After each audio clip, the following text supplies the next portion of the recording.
রাজধানীর মিরপুরে টিসিবির পণ্য নিতে এসে দেয়াল ধসে প্রাণ হারালেন এক নারী সহ দুজন। আহত হয়েছেন 7-8 জন। দুপুরে মিরপুর কলেজের পেছনের সীমানার প্রাচীর ধসে এই হতাহতের ঘটনা ঘটে। আহতদের রাজধানীর পঙ্গু হাসপাতাল ও ঢাকা মেডিকেল কলেজ হাসপাতালে চিকিৎসা চলছে। দেয়াল ধসের ঘটনায় কলেজ কর্তৃপক্ষের গাফিলতি আছে কিনা খতিয়ে দেখছে পুলিশ। ইমতিয়াজ সনির প্রতিবেদন। দুপুর 1:30টার দিকে হঠাৎ বিকট শব্দে মিরপুর 2 নম্বরের লাভ রোড এলাকায় এই সীমানা প্রাচীরটি ধসে পড়ে পাশের সড়কের উপর। তখন ওই সড়কে টিসিবির পণ্য নিতে লাইনে দাঁড়িয়েছিলেন অনেকে।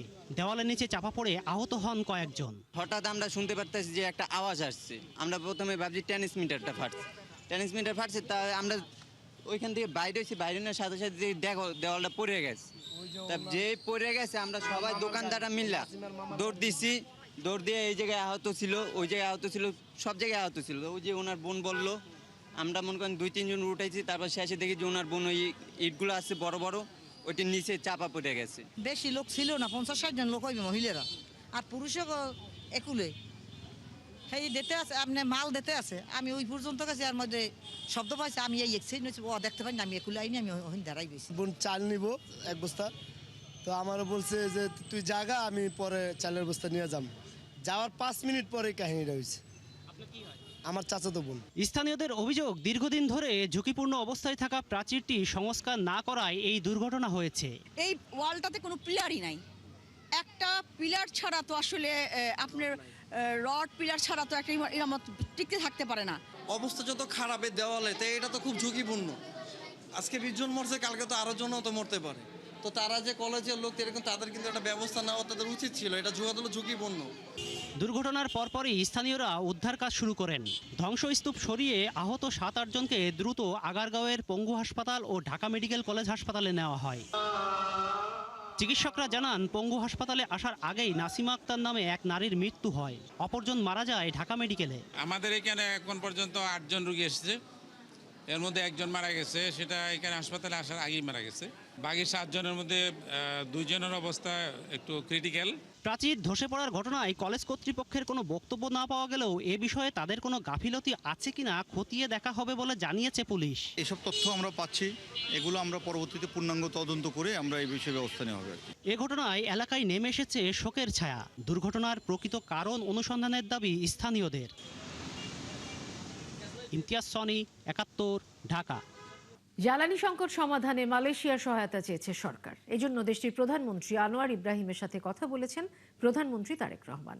আজ সচিবালয়ে ব্রিফিংয়ে একথা জানান বিদ্যুৎ, জ্বালানি ও খনিজ সম্পদ প্রতিমন্ত্রী। তিনি আরও জানান, চলমান গ্যাস সংকট মোকাবেলায় বাংলাদেশকে সাধ্যমতো সহায়তার আশ্বাস দিয়েছে মালয়েশিয়া। শারমিনীরা রিপোর্ট। সিএনজি স্টেশনে দীর্ঘ সময়ের অপেক্ষা, কিংবা অপেক্ষার পরও কাঙ্ক্ষিত মাত্রায় জ্বালানি না পাওয়ার ছবিটা গেল 1 সপ্তাহের। দেশে প্রতিদিন গড়ে 380 কোটি ঘনফুট গ্যাসের চাহিদা থাকলেও সরবরাহ আছে 270 কোটি ঘনফুটের, যার প্রায় অর্ধেক দেশীয় উৎপাদন, বাকিটা আমদানি নির্ভর। এমন বাস্তবতায় চলতি মাসেই ভাসমান এলএনজি টার্মিনাল ক্ষতিগ্রস্ত হওয়াতে কমেছে সরবরাহ, ফলে তীব্র হয়েছে দেশে গ্যাসের সংকট। সচিবালয়ে জ্বালানি প্রতিমন্ত্রী জানান, সংকট মোকাবিলায় মালয়েশিয়ার প্রধানমন্ত্রীর সাথে ফোনে কথা বলেছেন প্রধানমন্ত্রী তারেক রহমান। দেশটি সাধ্যমতো সহায়তা করবে বলেও আশ্বস্ত করেছে। আজকে বাংলাদেশ সময় দুপুর 2টায় মাননীয় প্রধানমন্ত্রী তারেক রহমান মালয়েশিয়ার প্রধানমন্ত্রী জনাব আনোয়ার ইব্রাহিমের সাথে ফোনে কথা বলেছেন। বাংলাদেশের এই উদ্ভূত জ্বালানি সংকট মোকাবেলায় তার এবং তার দেশের সহযোগিতা কামনা করেছেন।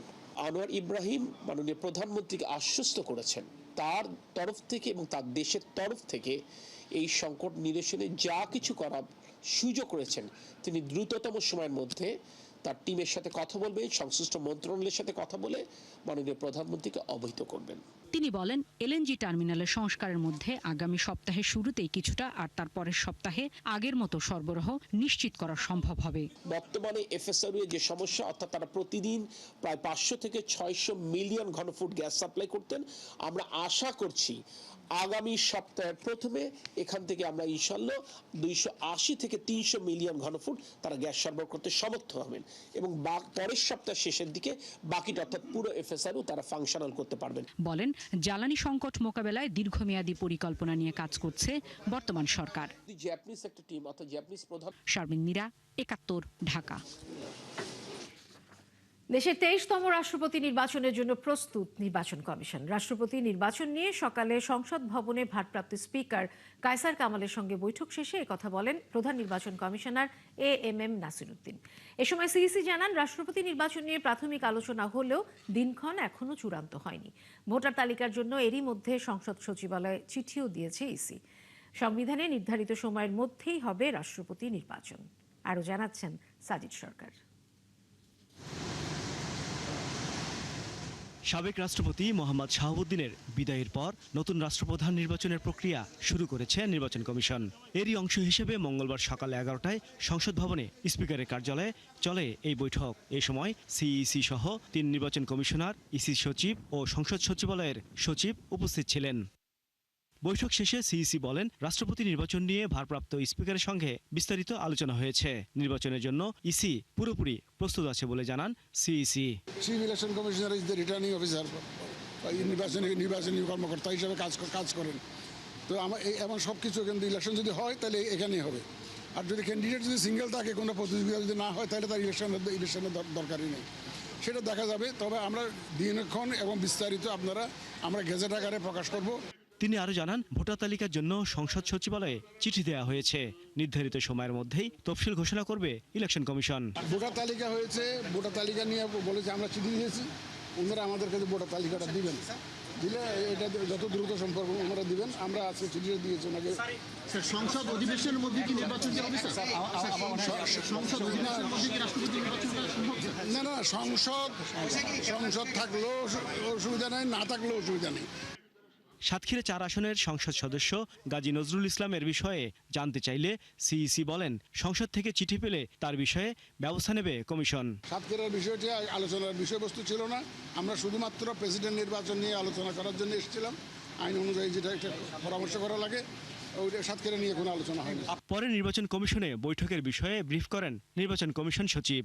সংসদ অধিবেশন থাকলে পদ্ধতিটা কী হবে, না থাকলে কী হবে, সিঙ্গেল ক্যান্ডিডেট হলে কি হবে, সিঙ্গেল ক্যান্ডিডেট না হলে কি হবে, ইত্যাদি ইত্যাদি বিষয়। মূলত নির্বাচনের পদ্ধতি বিষয়গত। আপনাদের একটা কৌতূহল হতে পারে যে নির্বাচনের তারিখটা কবে।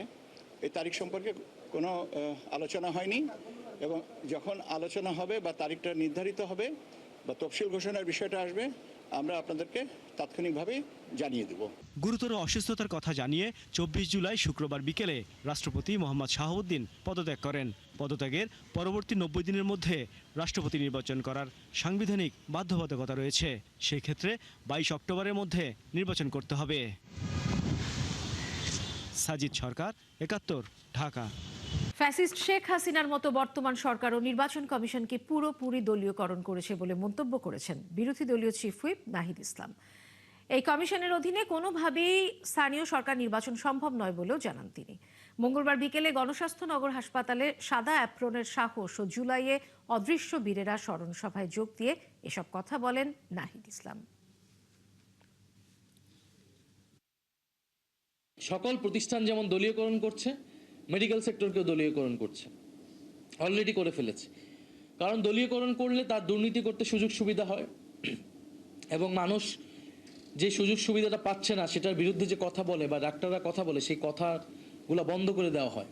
এই সরকার এসে প্রথমে আপনি নির্বাচন কমিশনকে দলীয়করণ করে ফেলেন, যে নির্বাচন কমিশন অলরেডি প্রশ্নবিদ্ধ ইলেকশন করে। এখন এই নির্বাচন কমিশনের অধীনে আপনি কিভাবে স্থানীয় সরকার নির্বাচন পরিচালনা করবেন? তো এই কাজ তো আমরা হাসিনার আমলেও দেখছি, কিন্তু এটা 16 বছর 3টা নির্বাচন 2টা নির্বাচন তারা কুক্ষিগত করার পরে এসে এই ধরনের কাজ করছে। এবং নির্বাচন কমিশনে যে একজন এডিশনাল সেক্রেটারি পদে তারা দিলেন চুক্তিভিত্তিক, যিনি আমলা, ঠিক আছে তাকে চুক্তিভিত্তিক দিতে পারে, কিন্তু তিনি বিএনপির ইলেকশন কমিটি সেই কমিটির সদস্য। তার মানে নির্বাচন কমিশনের মতো একটা জায়গায় আপনি একজন দলীয় লোককে, যে আপনার নির্বাচন কমিটির সদস্য ছিলেন, সেই লোককে আপনি এডিশনাল সেক্রেটারি হিসেবে দিতেছেন। এই কাজ তো শেখ হাসিনাও করেনি। সরকারের দেয়া 3 শর্ত মেনে 1.5 মাস পর আবারও চিকিৎসা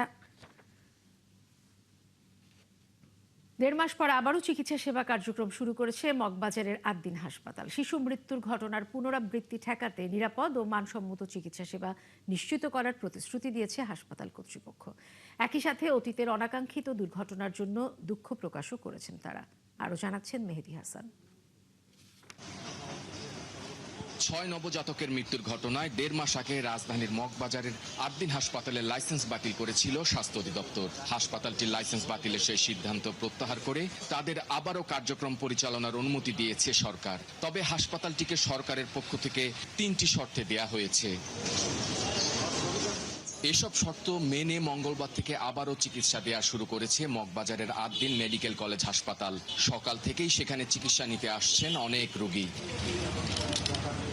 বেলা বাড়ার সাথে সাথে হাসপাতালটির বহির্বিভাগে বাড়তে থাকে রোগী ও তাদের স্বজনদের ভিড়। আবারও আদ্দিন হাসপাতালে চিকিৎসা কার্যক্রম শুরু হওয়ায় সন্তোষ জানান রোগীরা। অল্প টাকাতে মাত্র 350 টাকাতে একটা গ্যাস্ট্রোলিভার ডাক্তার দেখা যায়, যেখানে 1500-2000 পর্যন্ত বড় বড় হাসপাতালকে নিয়ে যাচ্ছে। এর প্রেক্ষাপটে আমরা আশা করি যে এই হাসপাতালটা আমাদের জন্য খুব একটা স্বচ্ছল হাসপাতাল। গতকালকে আমরা ইবনে সিনায় সিরিয়ালও দিছিলাম, যখন আমার ওয়াইফ নিউজটা পাইছে যে এটা খুলছে, হ্যাঁ, ও ক্যান্সেল করে দিছে যে না আমরা ওখানে যাব। আমার মেয়ের এখানে জন্ম, সেকেন্ড বেবির জন্য এখানে এসেছি। এদিকে নানা শঙ্কা কাটিয়ে আবারও ক্লাসে ফিরেছেন বিদেশি মেডিকেল শিক্ষার্থীরাও। এতে উচ্ছ্বাস প্রকাশ করেন তারা। আমি খুবই খুশি ফিল করছে, কেন হসপিটাল আদিন হসপিটাল খুবই ভালো হসপিটাল, আর হসপিটাল বন্ধ which caused a lot of haphazard situations and I am very happy. আমি খুবই खुश। सिंस हमारा लाइसेंस जो है वापस मिल चुका है तो इस वजह से हम सब बहुत खुश हैं। और जैसे कि हम अभी आ रहे थे कॉलेज से हॉस्पिटल में, तो यहाँ का पेशेंट फ्लो देख के हमें बहुत अच्छा लगा। वो बहुत ज़्यादा पैनिक हो गए थे सबके घर वाले भी, क्योंकि डिग्री का मतलब मसला वगैरह था, तो इसीलिए अब सब खुश है, वो भी सैटिस्फाइड वगैरह है। শিশু মৃত্যুর ঘটনায় দুঃখ প্রকাশ করে ভবিষ্যতে আরও নিরাপদ ও মানসম্মত চিকিৎসা সেবা নিশ্চিত করার প্রতিশ্রুতি দিয়েছে আদ্দিন ফাউন্ডেশন। এটা যেহেতু আপনার নন প্রফিট একটা অর্গানাইজেশন, এখান থেকে প্রফিট আমরা করতে পারি না এবং আমরা করি না। এটাই আপনারা দোয়া করবেন এবং যেন আমরা যে সেবাটা দিয়েছি, আমরা এখন লাইসেন্স পাওয়ার পরে মগবাজারটা, আমাদের অন্য হসপিটালগুলো তো বন্ধ হয়নি, এগুলো কাজ করেছে। আমাদের ভেন্টিলেশন একটু প্রবলেম ছিল, কিছুটা প্রবলেম ছিল, সেগুলোকে আমরা আরও বেটার করেছি এবং আমরা মেক শিওর করছি যে আমাদের এখানে কোনো রকম কোনো ইনফ্রাস্ট্রাকচারে যেন আমাদের সমস্যা না থাকে। গেল 27শে মে আদ্দিন হাসপাতালের পোস্ট অপারেটিভ ওয়ার্ডে কয়েক ঘন্টার ব্যবধানে 6 নবজাতকের মৃত্যু হয়। ওই ঘটনার পর স্বাস্থ্য অধিদপ্তরের কমিটি তদন্ত সাপেক্ষে গত 11ই জুন হাসপাতালের লাইসেন্স বাতিল করে স্বাস্থ্য অধিদপ্তর। মেহেদী হাসান, 71, ঢাকা।